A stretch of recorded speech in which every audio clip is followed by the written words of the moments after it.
Unbelievable month of March. They went 15-2 in the month. Luka Doncic averaged 37.5 points in the month of March.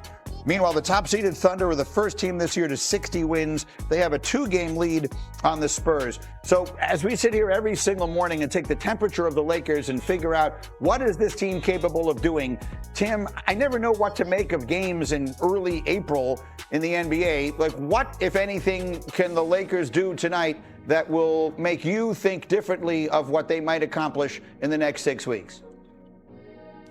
The Thunder will give you the 1 of 82. Bull crap. Do not buy that. This game means something. It means something. Shea doesn't want to talk about MVP, but he does want to win it. I promise you that. He'll be ramped up for that.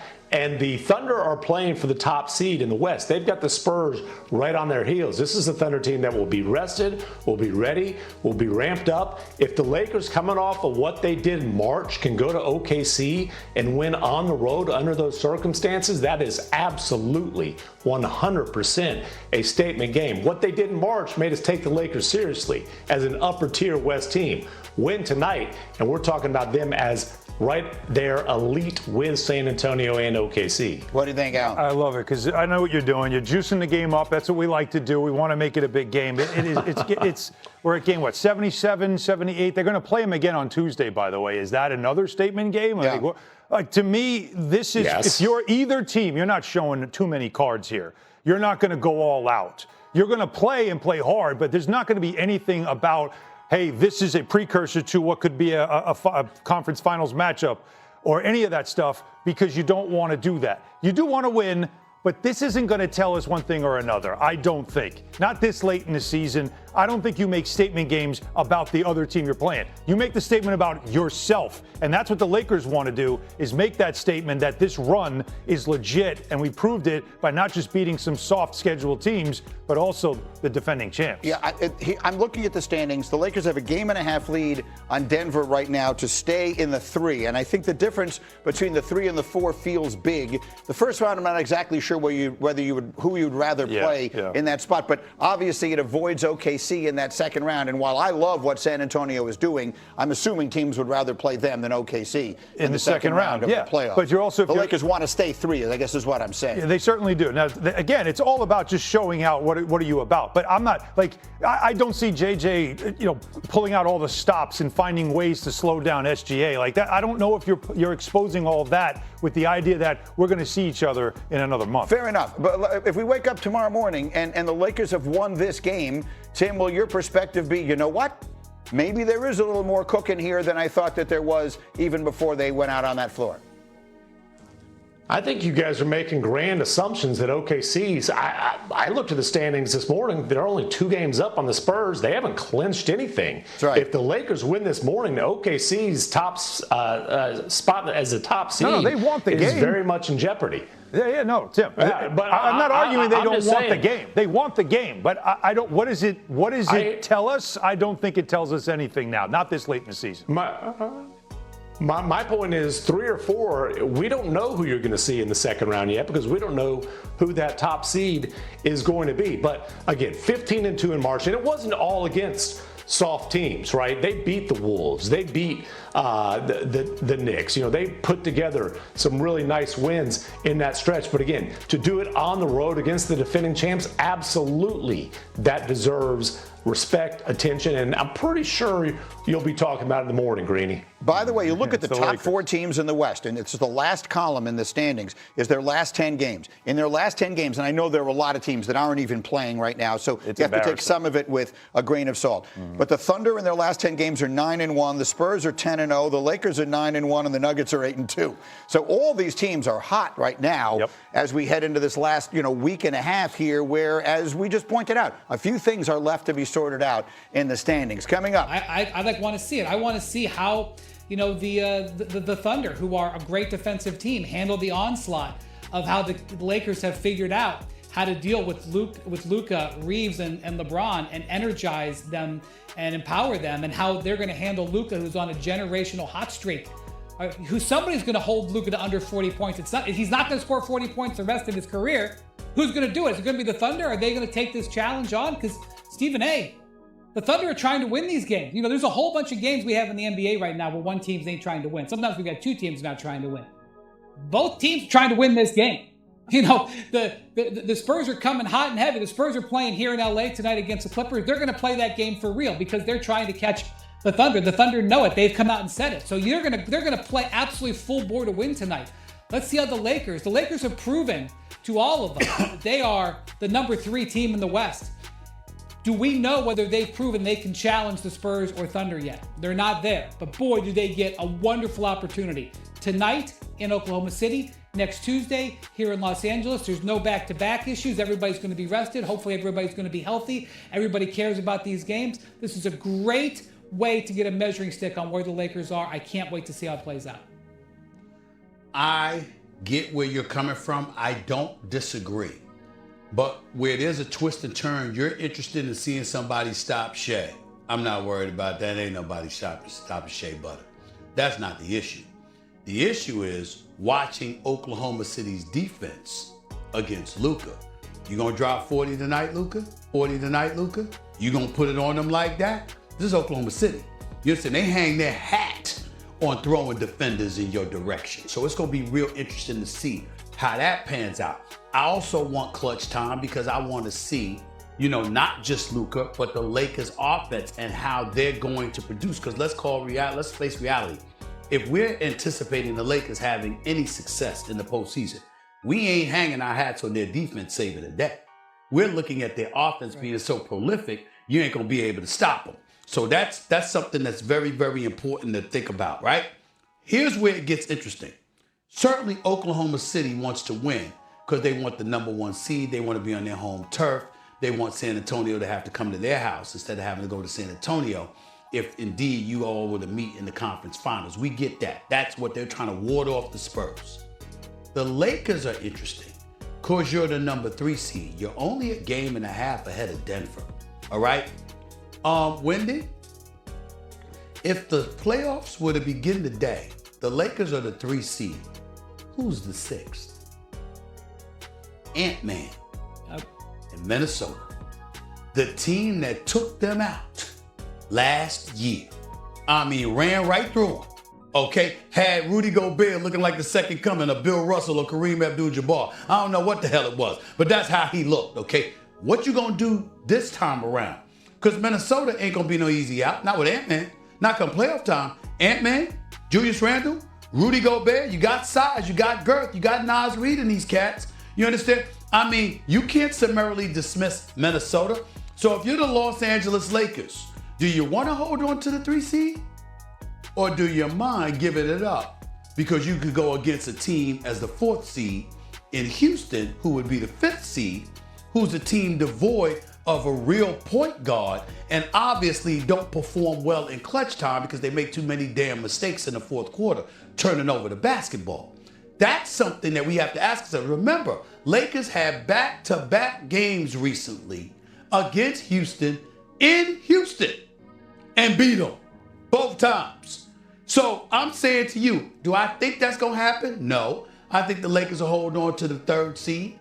I think that they go up against Minnesota if it goes down like that, and they'll be like, let's get it on, because we want our vengeance ourselves. But we can't summarily dismiss the possibility that the Lakers might prefer the 4th seed and to go against Houston in the 1st round rather than Minnesota. Let's not act like that's an impossibility. It's not. Well, they might not have a choice with the 4th seed considering what's in front of them here. Wendy, were you going to add something? Go ahead. It's going to be very hard to predict who ends up with the 5 and the 6 because it's so tightly packed. But I will say that if I were the Lakers, I would agree. If I had to choose, I would choose Houston. I just don't know if it's going to be in their lap. Okay. Luka and the Lakers and SGA and the Thunder. The Lakers have been on the heater, especially in March. Now welcoming our NBA reporter Tim McMahon to preview this Lakers-Thunder matchup later on tonight. And these 2 teams will face off twice in the next 6 days. So Tim, how important are these 2 games to that MVP race? I mean, they are absolutely critical, not just to these 2 guys' cases, but also to Victor Wembanyama. You know, the Thunder had the best record in March. The Lakers second by just 1 win over the San Antonio Spurs. This thing is going to come down to the wire, and Luka Doncic has zoomed into the scene here with what he did in March, where 600 points, 100 assists in a month, a historic March. He has 2 chances against the Thunder to have a statement type of performance. Now, the thing about it is, if the Lakers do well enough to win one or both of these games, it helps the Spurs case. If San Antonio is the top overall seed, it's going to be awfully hard to vote against Victor Wembanyama. But there's no question that Luka, with the Lakers' success, with what he's been doing, has definitely put himself in this conversation. Yeah, that race is definitely heating up down the stretch of the season. Now, Tim, your podcast partner, Brian Windhorst, was on the halftime show of the Spurs game last night, and he had this to say about Wemby. Take a listen. I'm just saying that you can make a case that Victor should win Defensive Player of the Year, MVP, and Most Improved. I mean, I remember when I was a kid, when I would watch Shaquille O'Neal play, and I would not take my eye off of Shaq. I didn't care where he went. I'm just watching Shaq going up and down the court. This is what I do with him. I'm just watching number one. Okay, so if you didn't hear that right, he said DPOY, MVP, and Most Improved. Tim, do you agree with your partner there? As usual, Wendy makes some good points, but, you know, he didn't shoot 100% from the floor. Defensive Player of the Year, hand that to him in a post-game ceremony once he plays his 65th game. That's the easiest vote on the ballot. MVP, Wembanyama absolutely has a case, and if you ask him politely, he will be happy to state it for you. He has a case. He's in the running. Okay, Most Improved Player? Come on, Wendy. Like, what are we doing here? To quote another podcast partner, Tim Bontemps. His numbers are up a little bit from last year, not significantly. He was going to be a first-team All-NBA player last year. Unfortunately, he had the blood clots. This he does not need to clutter his trophy case with the Most Improved Player award. He's going to win multiple MVPs, probably multiple Finals MVPs. A historic All Defensive Player of the Year awards is coming his way. Most Improved Player, we can talk about Jalen Durham. We can talk about Nickeil Alexander-Walker. Victor Wembanyama should not be in that conversation. That is ridiculous. Okay, so maybe a little bit of a stretch from Wendy on that one, at least according to Tim McMahon. Tim, thanks so much for joining us here. Let's cut through the noise and ask the questions nobody else seems willing to ask right now.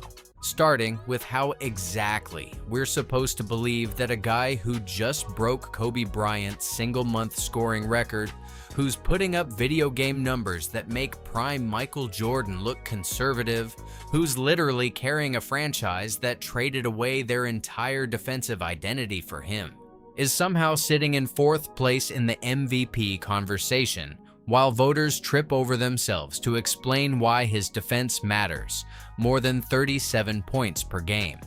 The Lakers just dismantled Cleveland, 127-113, while LeBron James quietly became the all-time wins leader by passing Kareem Abdul-Jabbar with zero fanfare, because apparently we're all too busy debating whether Luka Doncic plays enough defense to deserve recognition for dragging this team kicking and screaming into championship contention. Meanwhile, Victor Wembanyama is out here looking like he's playing against middle schoolers with back-to-back 40.18 rebound performances that have people genuinely wondering if we're watching a different species play basketball. The Thunder are sitting at home as 9.5-point favorites tonight against these same Lakers who just won 13 of 14 games.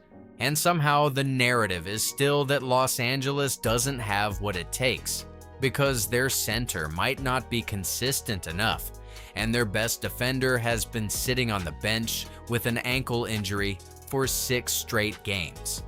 600 points in a single month, and we're still talking about whether he tries hard enough on the other end of the floor. Marcus Smart's absence apparently matters more than Jake Laravia shooting 76% over 5 games. And don't even get me started on the fact that both LeBron and Giannis are completely ineligible for MVP because they missed a few games, while Nikola Jokic is 1 absence away from joining them in the ineligible club. The whole thing feels rigged in ways that nobody wants to admit out loud. Smash that like button if you're ready to hear some uncomfortable truths about what's really happening in this league right now. Let's start with the elephant in the room that everyone keeps dancing around. Luka Doncic scored 600 points in March, averaging over 37 points per game for an entire month. And the immediate response from half the media was to explain why that doesn't matter because he can't guard anyone and doesn't hustle back on defense every single possession. Rachel Nichols went on a podcast and flat out said he's not the top MVP contender because you have to play both sides of the ball for 8 months, which would be a perfectly valid argument if we were applying that same standard consistently across the board to every candidate. But are we really going to pretend that Nikola Jokic is out here locking people up and getting defensive stops when it matters most? Are we seriously going to act like offensive brilliance doesn't count unless you're also elite defensively? Because if that's the case, then we need to go back and retroactively take away about half the MVP awards that have been handed out over the last 30 years. Michael Wilbon took it even further by saying Luka doesn't even crack his top 3 because he refuses to vote for a guy who plays half the court, which is genuinely one of the most intellectually dishonest arguments I've heard in a while, considering Luka is averaging 2.3 steals per game during this nuclear stretch, and the Lakers have been an elite defensive team when he's engaged and locked in. Here's what nobody wants to talk about in this MVP race. The award has become less about actual value and more about narratives, voter fatigue, and which candidate's team has the PR machine willing to go to war in the media on their behalf. Shai Gilgeous-Alexander is the reigning MVP with the best record in the league, so he's got the traditional best player on the best team argument locked down. Never mind that the Thunder have so much depth and talent that they'd probably still be a top 4 seed without him. Victor Wembanyama is the shiny new toy who represents the future of basketball with his ridiculous combination of size and skill, plus he actually plays defense at an elite level, so voters can feel good about themselves for rewarding two-way excellence and not just offensive dominance. Nikola Jokic has won it multiple times already, so there's natural fatigue around giving it to him again, even though his numbers would easily justify serious consideration in most years. And then there's Luka, who's putting up the most absurd offensive season we've seen since James Harden's peak in Houston, who's leading the league in scoring while also dishing out over 8 assists per game, who just broke a Kobe Bryant franchise record that stood for 20 years, and who somehow can't crack the top 3 on most ballots because voters have decided his defensive limitations matter more than literally everything else he's accomplishing.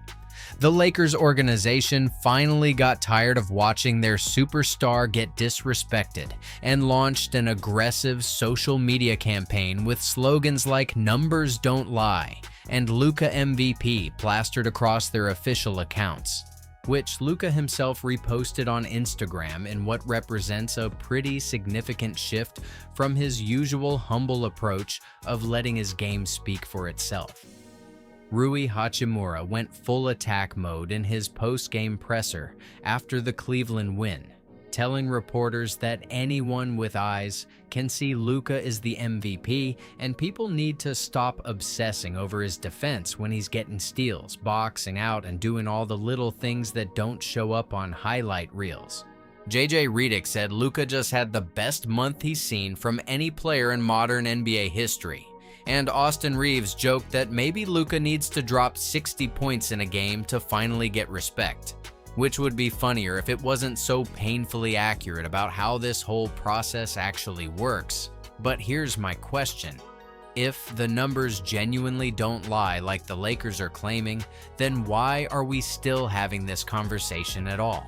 Either stats matter or they don't. Either leading the league in scoring while running an elite offense matters or it doesn't. And if it doesn't matter, then we need to stop pretending MVP voting is objective and just admit it's a popularity contest decided by whichever narrative gains the most traction in a given year. Now let's talk about LeBron James becoming the all-time wins leader by passing Kareem Abdul-Jabbar with 1,229 combined regular season and playoff victories, which should have been a massive story that dominated sports media for days, but instead got buried under all the Luka MVP discourse and Wembanyama highlights. LeBron finished the Cleveland game with a modest 14 points, 6 assists, 5 rebounds, and honestly, you could tell he was perfectly content to take a back seat and let Luka cook while he orchestrated from the shadows and picked his spots. The win record is genuinely impressive when you think about the longevity required to accumulate that many victories over 2+ decades of elite basketball. But here's the uncomfortable truth that nobody wants to acknowledge. LeBron is 41 years old. He's in the final year of his contract. His agent, Rich Paul, literally went on a podcast and said LeBron doesn't know what he's doing next year because they don't even talk about it. And there's a very real possibility that this could be his last playoff run ever, depending on how things shake out. Rich Paul told everyone to just enjoy watching LeBron play in his 23rd season, instead of constantly speculating about retirement, which sounds nice in theory, but completely ignores the fact that the Lakers' entire future hangs in the balance based on what LeBron decides to do this summer. If he retires, suddenly they're a team built around Luka Doncic with almost no draft capital and limited cap flexibility to add pieces around him. If he comes back on a veteran minimum deal to chase one more ring, great. But he's going to be 42 years old. And at some point, Father Time catches everyone no matter how well you take care of your body. If he leaves for Cleveland or Golden State or New York to team up with other stars for one final chapter, then the Lakers wasted an entire year of Luka's prime trying to make this awkward fit work when they could have been building something more sustainable. The whole situation feels like it's held together with duct tape and prayers, and everyone's just hoping they can squeeze one magical playoff run out of this roster before the inevitable difficult decisions have to be made. Let's address the Jake Laravia situation because it perfectly encapsulates everything weird about how the Lakers are constructed right now. Laravia scored 14 points on perfect 5-for-5 shooting, grabbed 7 rebounds, led the team in plus-minus with a +23 rating, threw down a vicious poster dunk on Jared Allen that had the crowd losing their minds, and generally played winning basketball from start to finish. He's shooting 76.5% from the field over his last 5 games as a starter filling in for Marcus Smart. He leads the team in deflections, he's second in total steals, and JJ Redick keeps gushing about his physicality and motor and all the intangibles he brings. So naturally, the question becomes, what happens when Marcus Smart gets healthy and wants his starting spot back? Because Laravia has played too well to just go back to being an end-of-the-bench guy who only plays in garbage time or spot minutes. Do you keep Laravia in the starting lineup and bring Smart off the bench? Which seems insane, given that Smart is a former Defensive Player of the Year who's getting paid real money to be a cornerstone of this defense? Do you go back to the original starting 5 and hope Laravia's production doesn't fall off a cliff when his minutes get reduced? Or do you try some kind of hybrid approach where both guys play heavy minutes in different configurations depending on matchups? Here's what makes this even more complicated. Marcus Smart has missed 6 straight games with an ankle injury. The Lakers are 4-1 during that stretch, and tonight they're going into Oklahoma City to face the absolute best team in the Western Conference without their best perimeter defender available to guard Shai Gilgeous-Alexander. The Thunder are 9.5-point favorites at home. They're 60-16 on the season with the best net rating in the league by a mile. And the conventional wisdom is that the Lakers are going to get exposed without Smart's toughness and defensive instincts to slow down Oklahoma City's elite offense. But what if they don't? What if Laravia continues his hot shooting and ridiculous plus-minus numbers? What if the Lakers' collective team defense is good enough to keep this competitive?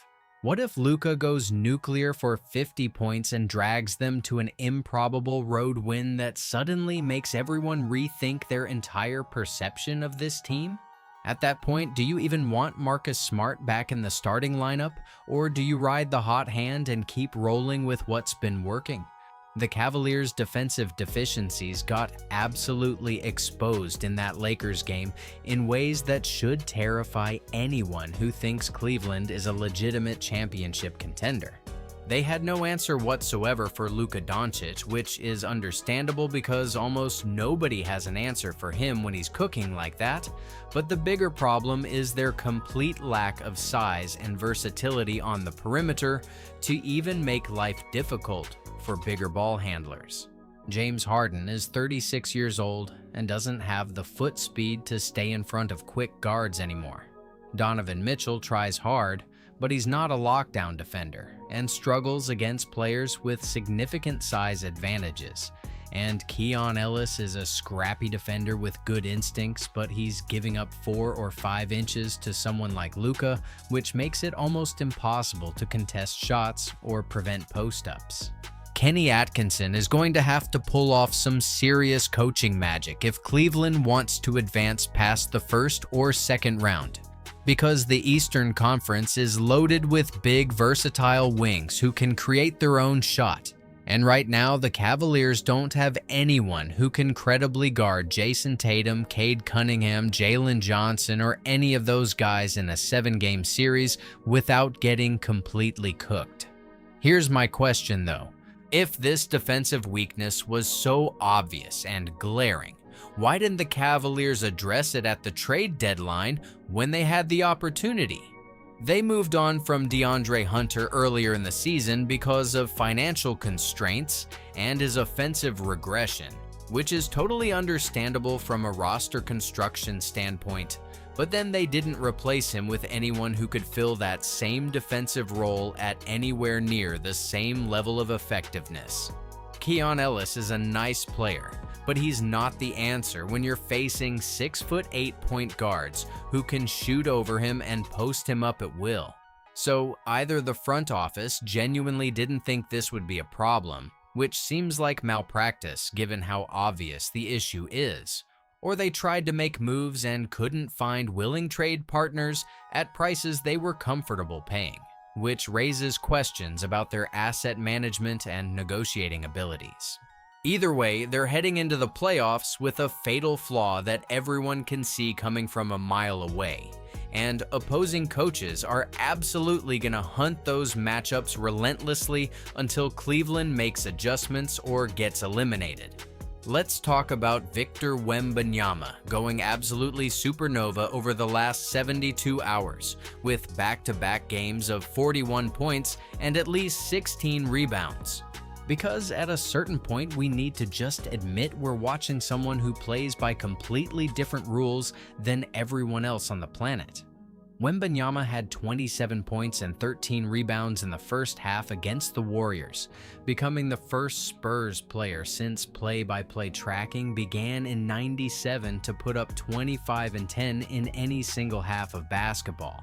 He's the youngest player in NBA history to record consecutive games of at least 40 points and 15 rebounds. He's leading the Spurs on a 10-game winning streak, and San Antonio has become the first team ever to win 26 of 28 games, while averaging 120 points and 30 assists per contest. The numbers are so ridiculous that they almost don't feel real, like we're watching a created player in a video game where someone maxed out all the attributes and broke the simulation. And here's the thing that should genuinely terrify everyone else in the league. Wembanyama is still only in his second season, and he's already playing at this level. So what exactly is he going to look like in 3 or 4 years when he fully grows into his body and develops even more counters and moves?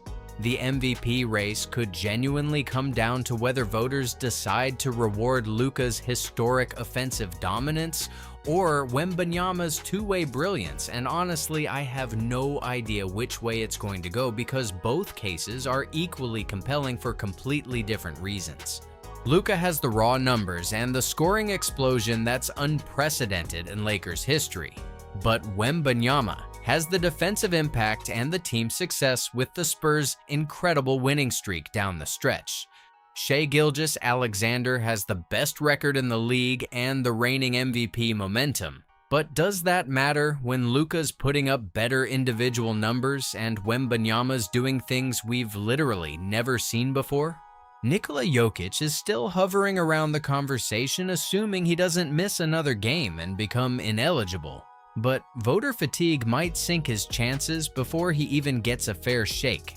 The whole thing feels like it could go in 4 different directions depending on which narrative gains traction over the final 2 weeks. And frankly, that's kind of ridiculous for an award that's supposed to be based on objective criteria and measurable impact. The Western Conference playoff picture is absolute chaos right now, with the top 4 teams combining for 24 consecutive wins entering tonight's slate of games. And when you include the 5th place Rockets, it jumps to 28 straight victories among the top 5 seeds.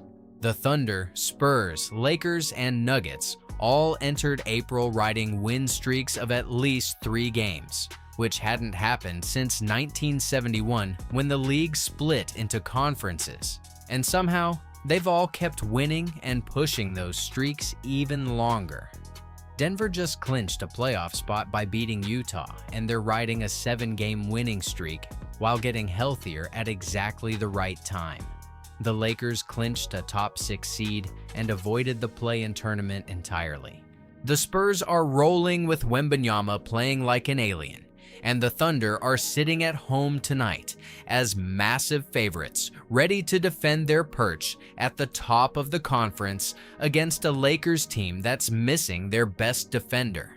Here's what I genuinely cannot figure out. If all these teams are playing championship-level basketball and winning at historic rates, how are we supposed to determine who's actually the favorite to come out of the West? The Thunder have the best record and the home court advantage throughout the playoffs, but they haven't won anything yet, and playoff basketball is completely different from the regular season. The Spurs have Wembanyama playing at an MVP level, and they're on fire right now, but they're still a relatively young team without a ton of playoff experience in crucial roles. The Lakers have LeBron and Luka, 2 of the most proven playoff performers in the league, but their defense is suspect, and they're relying heavily on role players stepping up in big moments. The Nuggets have Nikola Jokic and championship pedigree from recent runs, but they've dealt with injuries all year, and we don't know if they'll be fully healthy when it matters most. Any of these 4 teams could conceivably win the championship, which is exciting for fans, but absolutely terrifying for bettors trying to figure out where to put their money. Now, let's address Iman Shumpert's comments about the Lakers' championship ceiling, because he's saying out loud what a lot of people are thinking privately, but don't want to admit publicly.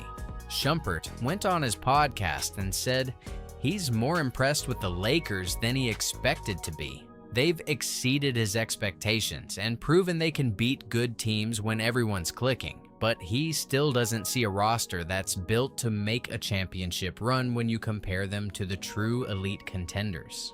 His ceiling for this team is the 2nd round. Maybe conference finals if everything breaks right, but he just doesn't believe they have enough two-way talent or defensive versatility to win 4 playoff series against teams that are going to hunt their weaknesses relentlessly. Shumpert specifically pointed to DeAndre Ayton as the X factor, saying that if Ayton can't step up his production and consistency in big moments, then the Lakers are going to struggle against teams with elite front courts who can dominate the paint. Here's the part that makes Shumpert's analysis interesting. He's not just some talking head who never played at this level. He's a guy who won a championship with Cleveland in 2016. He's been in those pressure cooker playoff environments, and he knows what it takes to actually survive and advance when the competition gets serious. So when he says his eyes aren't lying to him about the Lakers' limitations, that carries more weight than random Twitter analysts or fans with Homer goggles on. At the same time, Shumpert also admitted he'd be incredibly impressed if Luka, LeBron, and Austin Reeves somehow pull this off despite all the skepticism, and he compared it to the Lakers' bubble championship in 2020, which people tried to diminish, but Shumpert adamantly defends as legitimate and difficult to achieve. So he's not completely writing them off, he's just being realistic about their chances based on what he's observed throughout the season, and honestly, that feels like a pretty fair assessment given all the evidence we have available. The LeBron James future situation is hanging over this entire season, like a dark cloud that nobody wants to acknowledge directly. Rich Paul went on a podcast and told everyone that LeBron doesn't know what he's doing next year. They don't even talk about it, and people should just enjoy watching him play instead of constantly speculating about retirement or free agency destinations. That's a nice sentiment, and it's probably the right approach from a mental health and present moment awareness standpoint, but it's also completely impractical from a team building and organizational planning perspective. The Lakers need to know what LeBron is thinking so they can make informed decisions about roster construction, draft strategy, cap management, and all the other moving pieces that determine whether this franchise is going to be competitive for the next 5 years or if they're heading into a rebuild. But LeBron is perfectly fine letting it all play out and making his decision when the spotlight is at its absolute brightest, which tracks completely with his track record of commanding attention and controlling narratives throughout his entire career. If LeBron retires after this season, the Lakers become Luka's team full-time, and they need to figure out how to build a championship contender around a ball-dominant offensive superstar who needs shooting and defense around him. If LeBron comes back, they're running it back with essentially the same core, and hoping that one more year of chemistry and continuity is enough to get them over the hump. If LeBron leaves for another team, which seems increasingly possible, given the Cleveland nostalgia and the Golden State Steph Curry pairing appeal, then the Lakers just wasted a year of Luka's prime trying to make this partnership work instead of building something more sustainable for the long term. All three scenarios have wildly different implications for the franchise's future, and right now, nobody has any idea which one is actually going to happen because LeBron himself hasn't decided yet. So where does all of this leave us as we head into the final 2 weeks of the regular season and the inevitable playoff chaos that's about to unfold? The Lakers are playing their best basketball at exactly the right time. Luka Doncic is having one of the most dominant offensive seasons in modern NBA history. Despite sitting in 4th place in MVP rankings, LeBron James just became the all-time wins leader, but might be playing his final games in a Lakers uniform. Jake Laravia has emerged as a legitimate rotation piece who could be the difference between a second-round exit and a conference finals appearance. Marcus Smart's injury absence is either exposing the team's defensive limitations or proving they have more versatility than anyone realized. And Victor Wembanyama is out here looking like he's playing a completely different sport than everyone else on the planet. The Western Conference playoff bracket is going to be an absolute bloodbath, with 4 legitimate championship contenders all capable of beating each other on any given night. Voters are going to have to make some genuinely difficult decisions about MVP that will be criticized regardless of which way they go, and we still don't have any clarity about LeBron's future or whether the Cavaliers can fix their defensive issues before they get exploited in the playoffs. Tonight's Lakers Thunder game could provide some answers. or it could just create more questions, depending on how it plays out. And honestly, that's kind of perfect for where we are right now in this absolutely chaotic, entertaining, unpredictable season. Buckle up, because the next month is going to be absolutely insane.